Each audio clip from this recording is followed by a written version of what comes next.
Apabila kita bercakap berkenaan dengan startup jiwa yang besar untuk menjadi sebuah unicorn, sudah tentu tidak ada syarikat yang tidak mahu mengembangkan perniagaan mereka mencapai satu tahap yang bergelar sebagai unicorn. Pada masa sama, perjalanan itu bukanlah satu perjalanan yang mudah.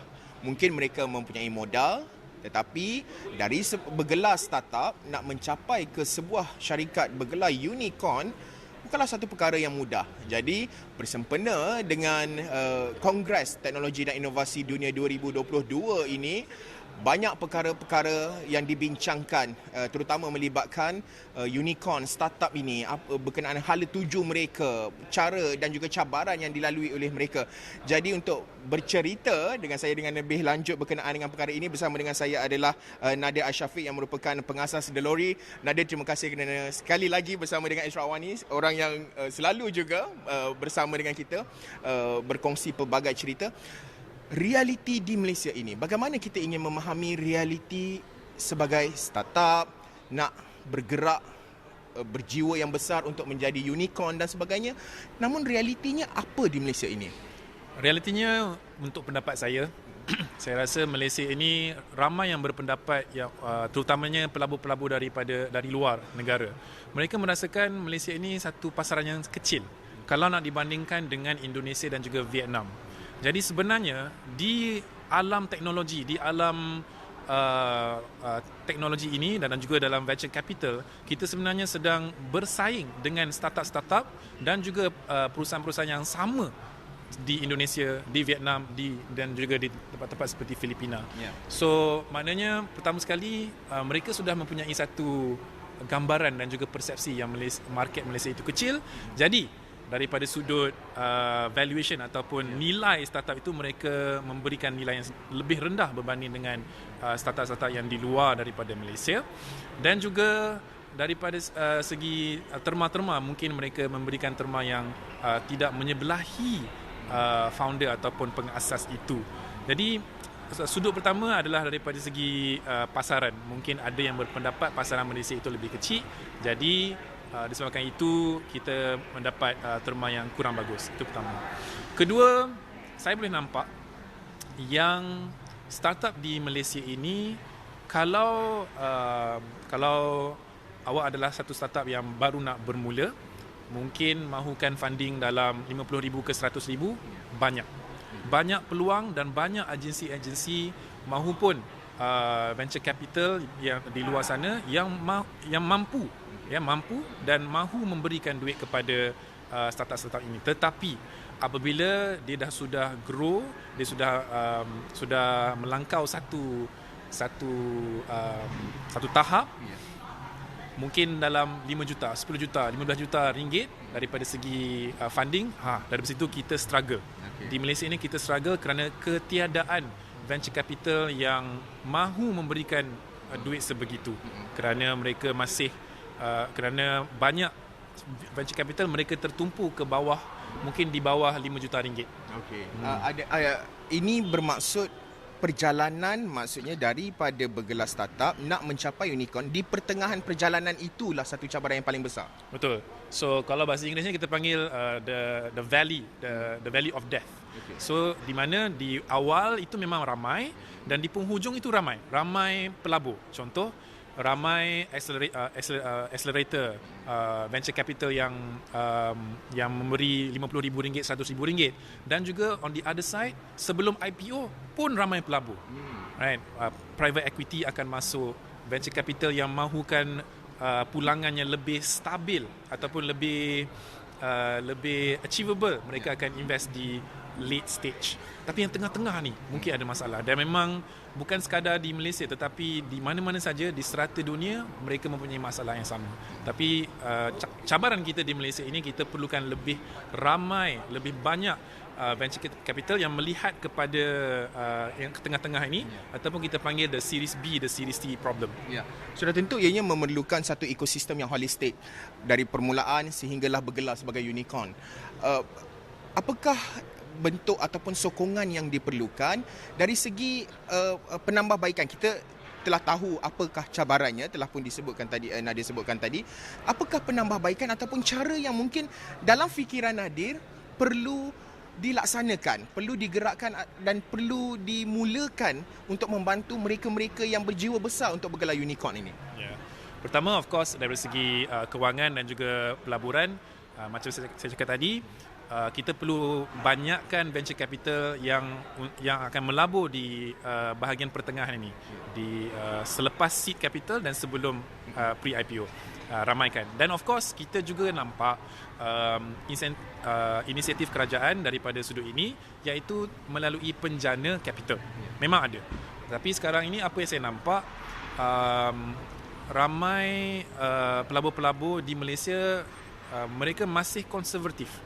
Mereka masih mahukan valuation yang lebih rendah, dan mereka tidak mahu memberi valuasi ataupun nilai yang tinggi kepada startup tempatan. Mungkin teori saya kerana kita belum lagi mencapai satu tahap, iaitu satu tahap di mana pelabur-pelabur VC di Malaysia ini sudah mendapat exit. Saya bagi contoh. Macam di Indonesia, apabila Gojek dan Tokopedia sudah masuk ke bursa saham, apabila Bukalapak sudah masuk ke bursa saham, jadi pelabur-pelabur awal dan juga pekerja-pekerja awal Gojek, Tokopedia dan juga Bukalapak itu, mereka sudah dapat duit, mereka sudah dapat wang yang boleh mereka sirkulatekan balik dalam ekosistem. Di Malaysia kita belum ada. Kita akan ada custom insya-Allah, kita akan ada Aerodyne insya-Allah.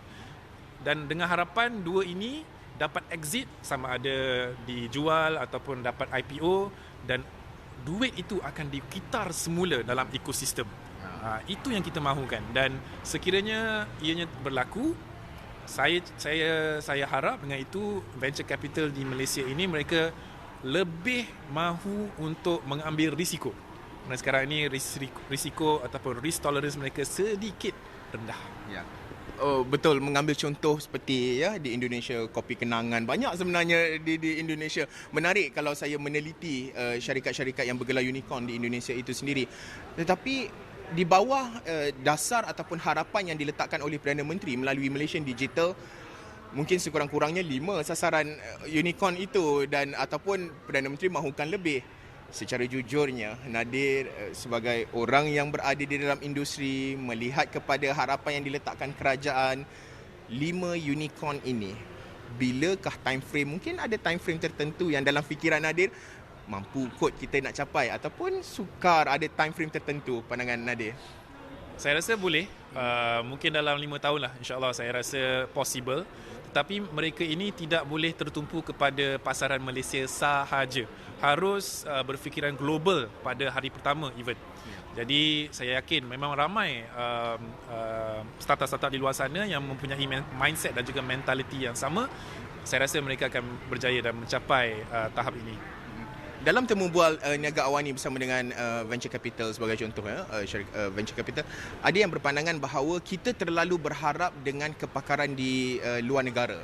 Sebagai contoh, syarikat yang berteraskan teknologi, pembangun sebagai contoh aplikasi adalah mereka yang bukanlah dari Malaysia, bukan anak Malaysia, di luar negara. Mereka perlu spend satu amount yang begitu besar lagi.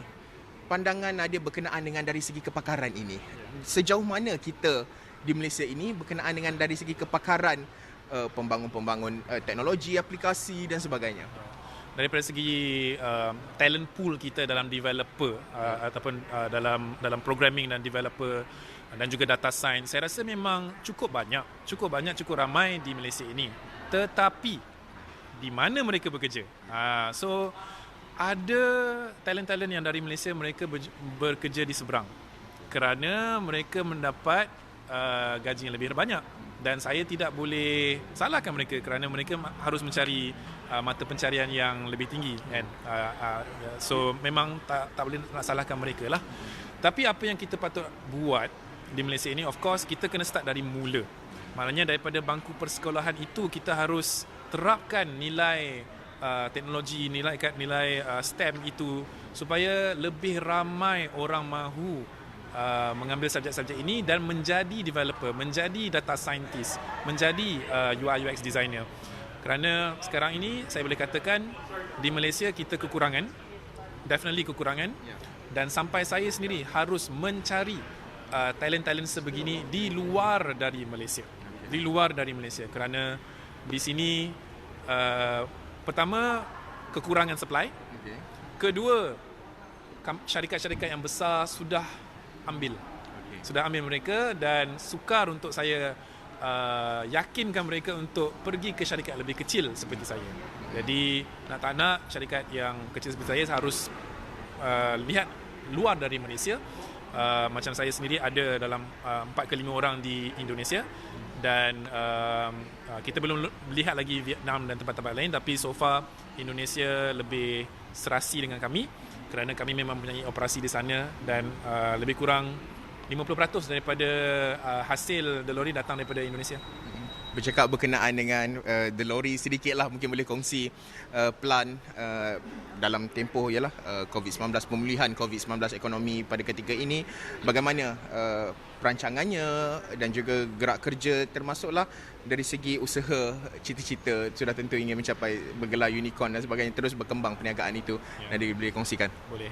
Jadi untuk kami di Delori, kami memang mahu menjadi platform digital yang tersohorlah di Asia Tenggara ini. Jadi of course bila kita sebut tentang Asia Tenggara, Indonesia itu tidak boleh dilupakan. Jadi gerak pertama kami adalah untuk fokuskan seberapa banyak modal dan juga kita punya tenaga kerja di Indonesia. Dan alhamdulillah sekarang ini sudah terhasil, di mana sekarang ini lebih kurang 50% daripada hasil dan juga jualan kami datang daripada Indonesia, dan kami akan teruskan pelan pembangunan ini di Indonesia lah. Tapi of course kita tidak akan lupakan negara-negara lain untuk kita capai status regional player ini. Of course Vietnam, Philippines dan juga Thailand tidak akan dilupakan, dan tapi kita harus ambil step by step approach lah. Akhir sekali, sebagai pemain industri, harapan kepada proses pemulihan ekonomi pada ketika ini, termasuk dalam mendukung startup-startup, syarikat baru yang nak naik ini, perjalanan mereka untuk bergelar unicorn, harapan Nadir. Saya berharap sebenarnya, saya ada satu pendapat, iaitu sejak pandemik saya kekurangan kawan. Apa maksudnya? Maknanya saya punya circle of friends, saya punya jaringan tidak berkembang selepas pandemik kerana tidak ramai yang mahu mengambil risiko untuk menjadi seorang usahawan, terutamanya dalam bidang teknologi. So saya nak sarankan siapa-siapa yang tengah mendengar luar sana, sila ceburi bidang usahawan teknologi. Memang banyak peluang yang ada, memang banyak masalah yang harus diselesaikan, dan saya yakin kalau tuan-tuan dan puan cuba untuk masuk ke alam ini, ternyata banyak jaringan, banyak sokongan, banyak kewangan yang boleh kita peroleh, dan insyaAllah boleh menjadi unicorn pada satu hari nanti. Baik, terima kasih. Itu dia tadi Nadir Al-Syafiq yang merupakan pengasas Delori yang menceritakan berkenaan dengan bagaimana perjalanan, cabaran serta hala tuju untuk sesebuah syarikat yang bergelar startup, perjalanan itu sehingga ingin mencapai cita-cita sebagai sebuah unicorn seiring dengan hasrat kerajaan di bawah Pelan Malaysia Digital. Dan sudah tentu banyak lagi laporan-laporan menarik akan saya bawakan sepanjang Kongres Teknologi dan Inovasi Dunia 2022 di Pulau Pinang ini. Laporan Haris Ashraf Hasnan untuk Astro Awani.